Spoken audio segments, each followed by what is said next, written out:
I'm so glad you're watching this. We are on Unit 2 of EVS. Challenges answered. This lesson is a quick overview about people with disability.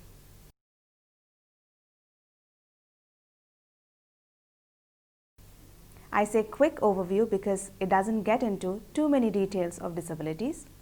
What it does do is to turn our attention to how normal our lives are. Let's be thankful. It also turns our attention to a lot of people we know or may not know who may be suffering in some way or the other with a disability. Let's be sensitive to them.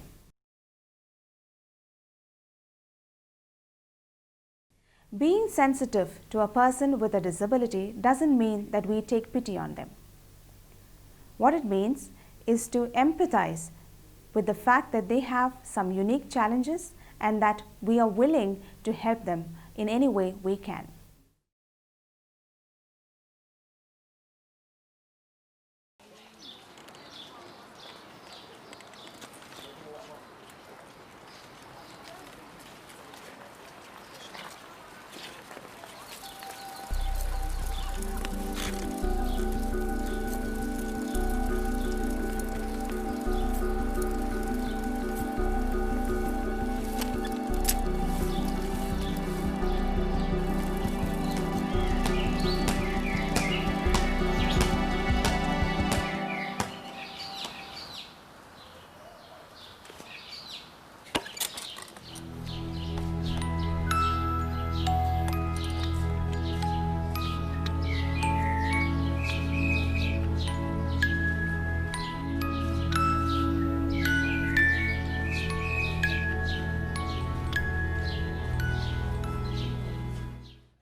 It also means that we focus on the strengths they have and not just on the weaknesses they have.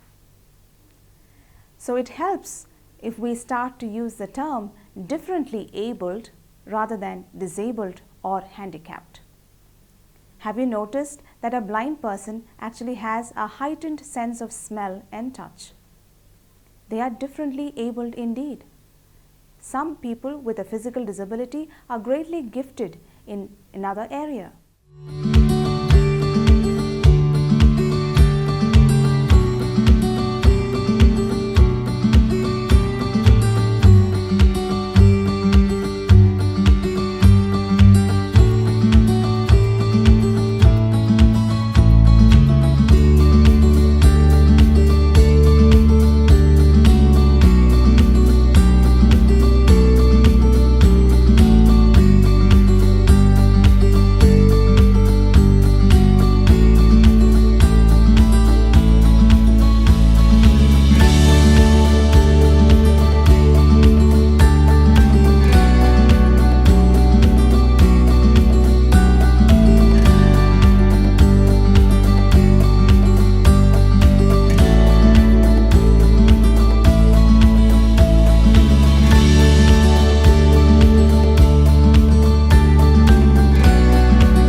Because differently abled people face challenges that are unique to each one of them, we have to reach out and help them in any way that we can.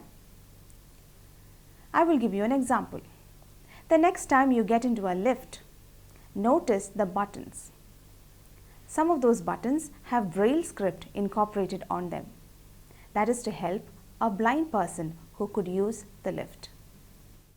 The government and private companies have taken so many measures to accommodate the special needs of the differently abled. There are exclusive schools and colleges for people who are blind or deaf. In some schools, they have special facilities for students who would use a wheelchair. Ramps have been made in railway stations, in airports, or in malls, also for people who would use wheelchairs. In some public places, they have enlarged the doorways for the same purpose. There are news and other programs that are made and telecast for the hearing impaired with sign language. In the same lesson, you will read about two real-life heroes who were disabled in multiple ways but went on to achieve great things in their lives. Helen Keller and Stephen Hawking. Let's look at Helen Keller first. She was born in the year 1880 in America, and she was diagnosed to be deaf and blind at the age of 19 months. In spite of all this, she achieved so much in her life that the government of the United States honored her with the highest civilian award in the country, the President's Medal of Freedom.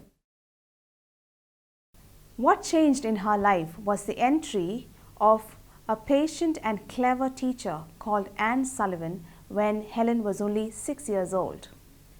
Helen was a brilliant student. She went on to become the first deaf and blind graduate with a bachelor degree. Helen learned the Braille script and used a special typewriter. She went on to become an author, a political activist, and a lecturer. She passed away in the year 1968, and till her death, she traveled across the globe raising awareness and funds for the differently abled.